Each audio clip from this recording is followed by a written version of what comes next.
North Tapanuli to Central Tapanuli, the hardest-hit regency in North Sumatra. Officials have been trying to clear this path for 8 days now, and they tell me that access to the regency is completely cut off via this road, hampering evacuation, recovery, and aid.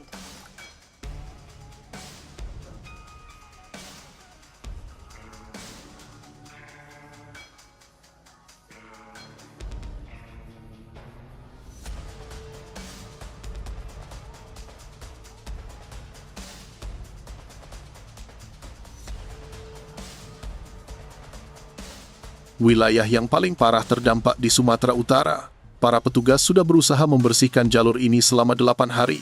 Namun hingga sekarang, akses ke kabupaten tersebut masih benar-benar terputus. Semua proses evakuasi, pemulihan, hingga distribusi bantuan terhambat total. Cruel is high on ecstasy. Of these guys unify the treason ketika banjir bandang dan tanah longsor melanda Aceh, Sumatera Utara, Sumatera Barat, dan sekitarnya. Sejak akhir November 2025, dunia mulai memperhatikan. Media internasional seperti CNN, TV News, Sky News, The Independent, Al Jazeera, dan banyak lainnya menurunkan liputan besar-besaran membuat dunia sadar bahwa ini bukan bencana biasa. Lebih dari 708 jiwa meninggal, 1,1 juta orang mengungsi, ribuan rumah tertimbun, dan infrastruktur lumpuh total. Dukungan pun berdatangan dari berbagai negara, Jepang, Iran, Rusia, hingga Malaysia.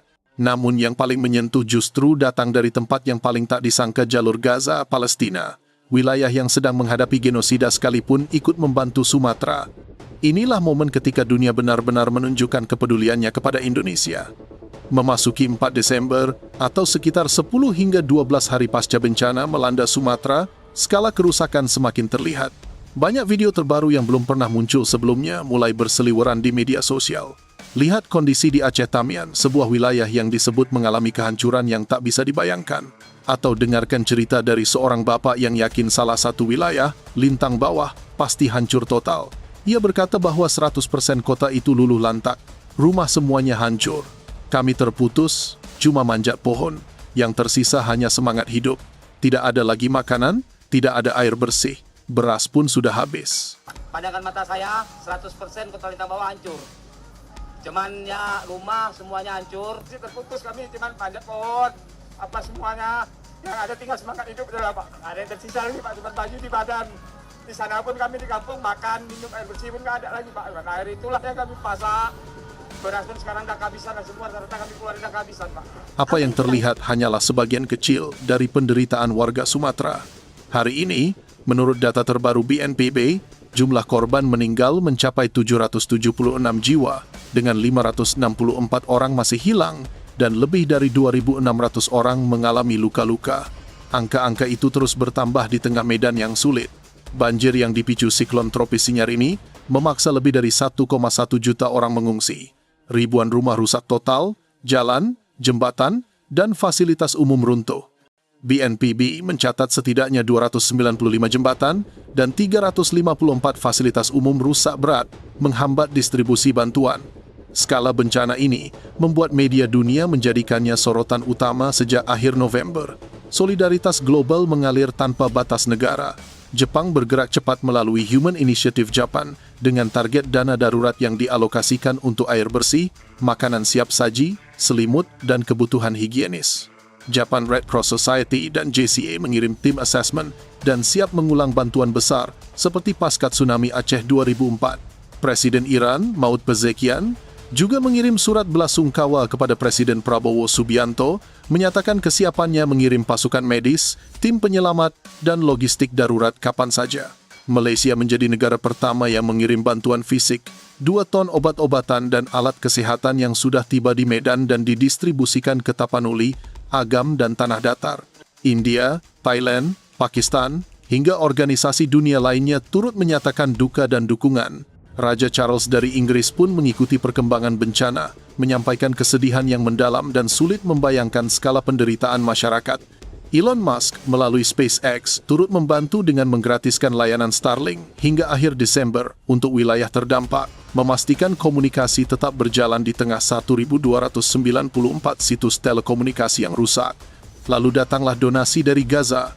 Di tengah krisis kemanusiaan yang ekstrim, seorang warga Gaza bernama Abu Ahmad menyumbangkan 1.000 USD atau sekitar 15 juta rupiah melalui Komite Indonesia untuk Solidaritas Palestina. Ia bahkan meminta maaf karena merasa jumlah itu terlalu kecil.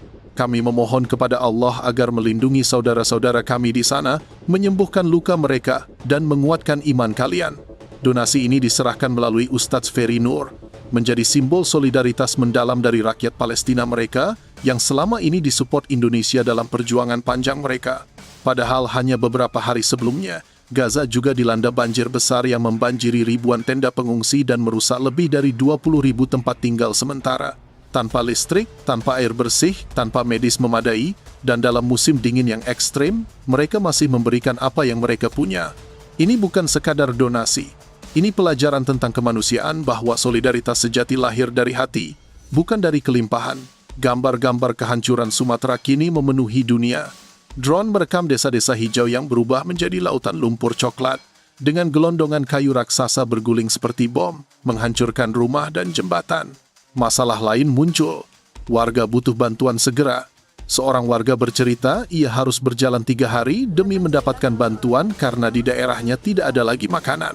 Hari 3 malam, Pak, tidak ada lagi beras. Kami harus jalan terus karena kami tahu mungkin ada bantuan dari pemerintah. Hari 3 malam, Pak, dari daerah Isise, dari Perbatu, nggak ada lagi beras apapun, jadi harus ditempuh. Harus ditempuh terus, karena kami tahu ada mungkin bantuan dari negara atau pemerintah, Pak. Ada pula momen mengharukan ketika seorang anak menangis setelah bertemu kembali dengan ayahnya yang hilang 4 hari.